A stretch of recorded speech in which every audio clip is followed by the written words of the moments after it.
Doctor Dilip Jaiswal जी,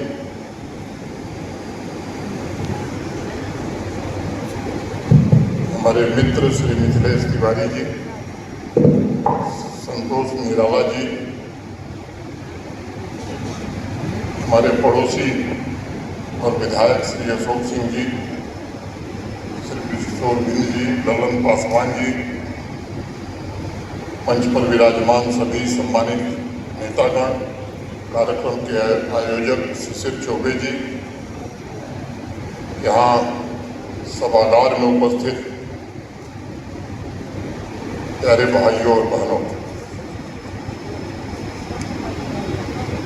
भारतीय राजनीति में लालमुनि चौबे जी की पुण्यतिथि पर मैं उन्हें योगी राज कहता हूँ,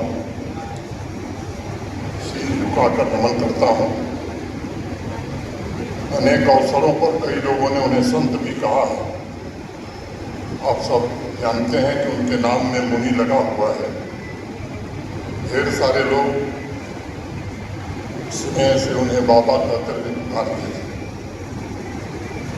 मैं समझता हूँ सही मायने में राजनीति के योगी राज थे वो, क्योंकि योगी राज वही हो सकता है जिसमें दूसरे को योगी या जोगी बनाने की क्षमता है।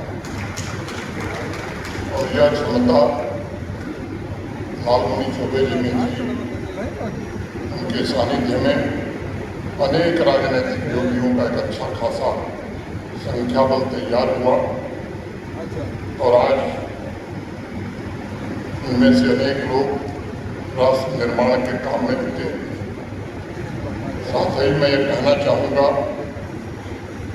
कि राजनीति में बाबा ऐसे पहले आध्यात्मिक राजनेता हैं जिन्होंने जनता को सदैव ईश्वर माना, उनकी आराधना और उनकी सेवा को की आदर्शों की महान धरोहर अपने सानिध्य में रहने वाले अनेक सहयोगियों को भी वो छोड़ दिया। लालमुनि चौबे जी जैसा जगमगाता तारा किसी भी क्षेत्र, प्रदेश या राष्ट्र तो बड़ा मुश्किल से मिलता है। योगी राजनेताओं में बाबा लालमुनि चौबे के मुकाबले कम लोग दिखाई पड़ते हैं। हर एक राजनीतिज्ञ अपनी तरह से जिम्मेदारियों का निर्वहन करता है और अनेक ऐसे बिरले हुए हैं जिन्होंने विकास में भी योगदान किया है। लेकिन चौबे जी बेजोड़ थे और उनकी अद्वितीयता यही थी, उनमें जीवन भर बच्चों जैसी सरलता और सहजता भी बनी हुई। राजनीति के कोई बड़े सिद्धांत उन्होंने नहीं गढ़े, बल्कि जनता द्वारा मानने का सीधा साधा रास्ता उन्होंने चुना। इसलिए राजनीति में विरोधी स्वर उनके अपने ही सुर सुनाई पड़ते थे। जितना बेजोड़ उनका व्यक्तित्व था, उतना ही बेजोड़ उनका राजनीतिक और सामाजिक रिश्ता भी लोगों से थे।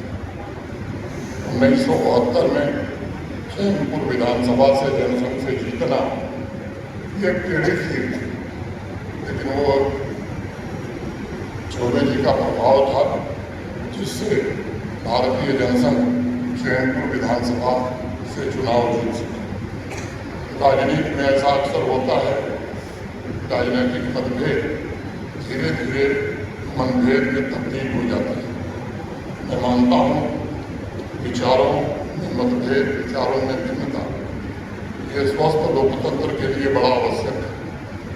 चौबे जी भी ऐसा ही कहते थे और ऐसा ही जीते थे। जब हम नीतियों का ताना बाना बुने तो हर प्रकार के विचारों को जगह दें, मन से हमेशा हम सब एक बने रहे।